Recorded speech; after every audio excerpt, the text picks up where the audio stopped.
Hello everyone. In this video, we will understand Python input. So Python uses the input function to take input from the user. To understand the syntax of input function, go to the VS Code. So the syntax of the Python input is first you need to type the input and then within bracket you will provide the prompt.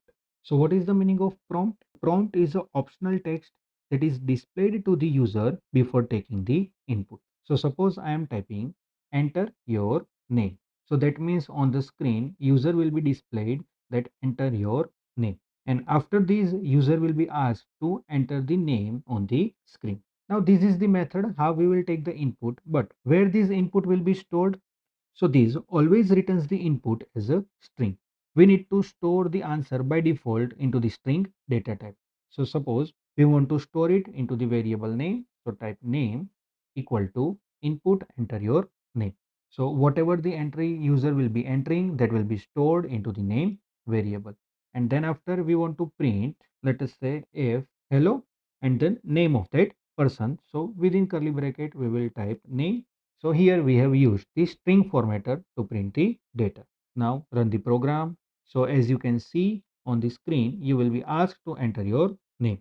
Enter your required name. So I'm entering John and hit enter. So here you can see that whatever the entry user has entered, that value will be passed into the variable name and this name will be passed into our print function. So we got the output hello John. Here keep in mind that the default data type of the input function is the string. So always the output will be given in the string data type. But it is not always required that we want the string output. There may be a necessity that we want to have some numbers and we want to perform some of the mathematical operations. For this, we need to use the concept of type conversion. We already know how to convert the data type from one data type to another data type. Let us take the another input age equal to input and the prompt provided will be enter your age. Now here the data type of the age will be string. To check the data type, write print type and variable name age.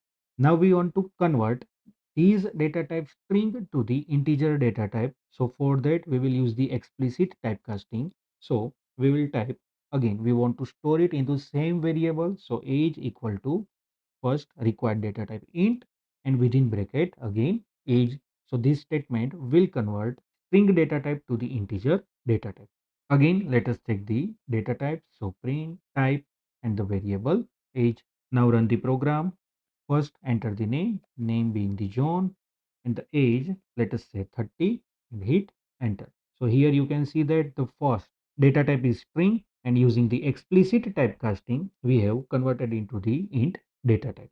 It is not always necessary to separately typecast the required data type into the different line. You may perform the same task in the same line also.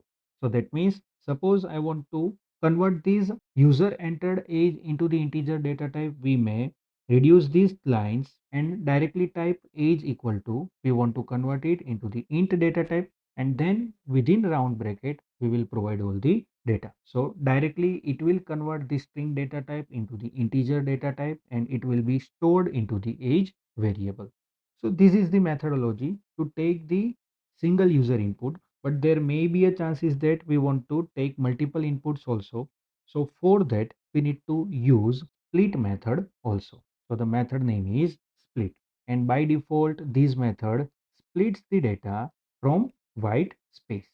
Means in your statement whenever you are providing the space, from that part it is splitting the data. To understand it, let us take the example.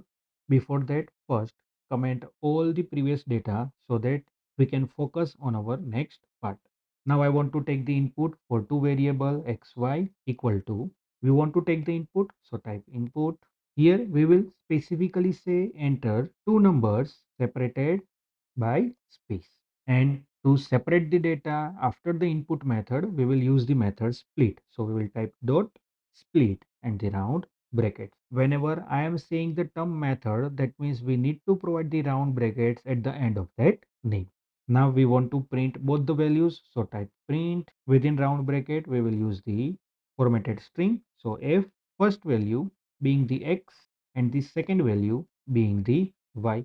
Now run the program. Here we have been asked to provide the two numbers. So first number being the 10 space 20. Once we hit the enter, this 10 and 20 gets separated from the space, and 10 value will be stored into the X and 20 value will be stored into the Y. So hit enter, and here you can see that the first is 10 and the second is 20.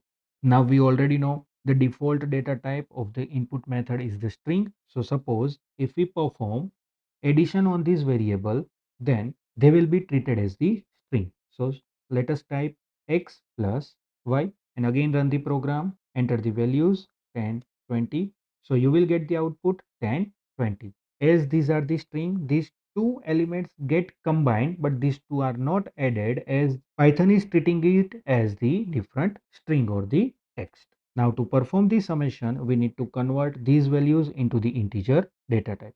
Now to perform the summation, let us convert x and y into the integer. So x equal to int x and y equal to int y.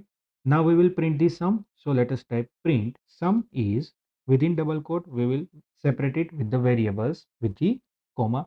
Now run the program. Again enter the two numbers. Let us type 10 space 20. And now you will get the output sum is 30. So using this input function, you may take single value as an input, or you can also take multiple values as an input based on your requirement. So this input output functionality is too much helpful to make your programs interactive while you are working with the real time problems. Now with the completion of all these concepts, you are ready to move with the next step of the Python programming, that is the operators and the expressions in Python programming. So we will start our discussion onto that topics from our further session onwards. So stay connected with me in the further sessions. Till then, thank you.